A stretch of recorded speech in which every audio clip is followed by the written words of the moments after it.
est en ligne. Monsieur le ministre, bonsoir. Oui, bonsoir Ibrahim. Alors, une information a circulé un peu partout pour dire que le leader de PASTEF a été arrêté par les forces de défense et de sécurité. Est-ce bien le cas?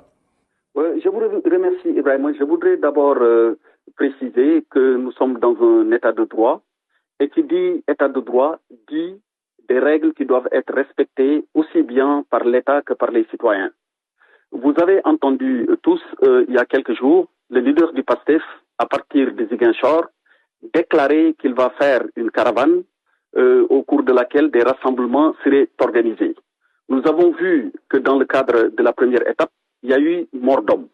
La responsabilité de l'État étant engagée dans tout ce qui est garantie de l'ordre public, nous ne pouvons pas laisser des personnes qui, pour quelque raison que ce soit, ou pour l'expression de quelque opinion que ce soit, faire des rassemblements sans pour autant que les règles minimales d'encadrement soient respectées. Et pour ce faire, il fallait d'abord faire une déclaration, premièrement.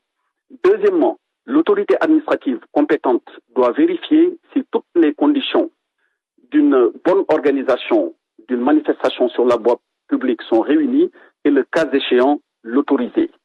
Et troisièmement, il faudrait, dans le cadre d'une enquête administrative, que le déclarant lui-même veille à ce qu'il n'y ait pas de trouble à l'ordre public.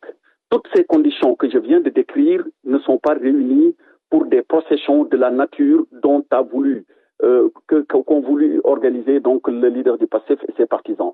Pour toutes ces raisons, j'ai sorti hier un communiqué pour rappeler les règles qui gouvernent la matière. Malheureusement, on a vu que les donc militants du PASTEF ou bien leurs leaders persistaient